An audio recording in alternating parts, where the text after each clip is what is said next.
పరిశుద్ధుడా, సర్వోన్నతుడా, సర్వాధికారి, మీ ఘనమైన ఉన్నతమైన శ్రేష్టకరమైన నామను బట్టి మీకు వేల కొలది స్తోత్రాలు చెల్లిస్తున్నా.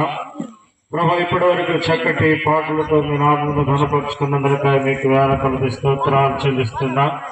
ప్రభా, దైవజనులు, ప్రభా, స్థానికులు, ప్రభా, ఈ రీతిగా ప్రభనేక నశించుతున్నటువంటి ఆత్మను రక్షించాలన్నటువంటి భారము కలిగినటువంటి వారై స్థానిక సంఘముగా ప్రభా ఈ రీతిగా ఏర్పాటు చేసిన ఈ కూడికలలో ప్రభా మీ కృపడి కృపను అనుగ్రహిస్తూ నడిపిస్తూ స్థిరపరుస్తూ కొనసాగిస్తున్న విధానం కొరకై వందనాలు స్తోత్రాలు చెల్లిస్తున్నా. చక్కటి వాతావరణంలో ప్రభా మీ నామస్మరణ చేతికి మీరు చూపిన మహా ఉచితమైన గొప్ప కృపను బట్టి వందనాలు స్తోత్రాలు.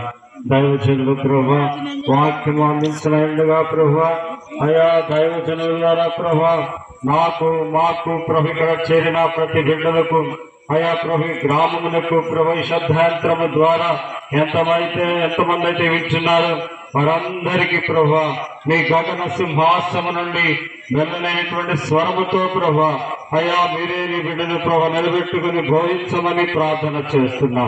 మీ కృపలో ప్రభు ప్రతి బిడ్డకు ప్రభు నూతన రక్షణను కలగ చేయండి, సహాయం చేయండి. ఎవరైతే ప్రభా విశ్వాసములో ప్రభా వెనుకబడి ఉన్నారో అట్టి వారిలో ప్రభా నూతన ఉజ్జీవాన్ని దయచేయమని ప్రార్థిస్తున్నా.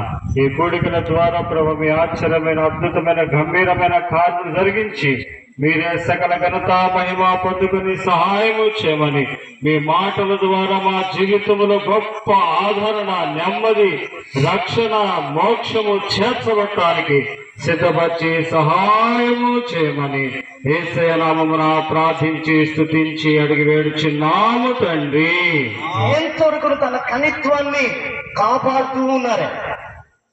కన్నికైనటువంటి ఎవరాలను కూడా కాపాడుకోవాలి. అది దేని ద్వారాగా? యవనస్తులు తప్పక తొట్టిల్లుతారు. దేవుని వాక్యం చేత శుద్ధిపరచుకోవాలని వాక్యం చెబుతోంది. అలాగనే సార్వత్రిక సంఘం కన్నికలాగా వస్తావా ఎక్కడక్కడ ముడత, డాగు, మచ్చ, కలుషితం లేకుండా జాగ్రత్తగా చూసుకోవాలి. ఆ పరిశుద్ధత ఎక్కడ వస్తుందంటే అంతఃపురంలోనే వస్తుంది. ఎక్కడది? అంతఃపురం. అంతఃపురం అంటే ఎక్కడమ్మా? అమ్మా అంతఃపురం అంటే ఏంటి చెప్పండి? దేవుని పాద సన్నిధి, దేవుని పరిశుద్ధాత్ముడు సంచరించేటువంటి చర్చ్, దేవుని దైవ సేవకుడు సంఘాన్ని సిద్ధపరిచే ఒక హోలీ స్పిరిట్ ప్లేస్. దేవునికి స్తోత్రాలు చెల్లించడం అన్నది. యెరూషలేముకు వెళ్ళినప్పుడు ఏడుపుల వారి దగ్గర ప్రార్థన చేసుకుని దావీదు సమాధి చూసి ఆ తర్వాత మేడగదికి వెళ్ళిపోయాం.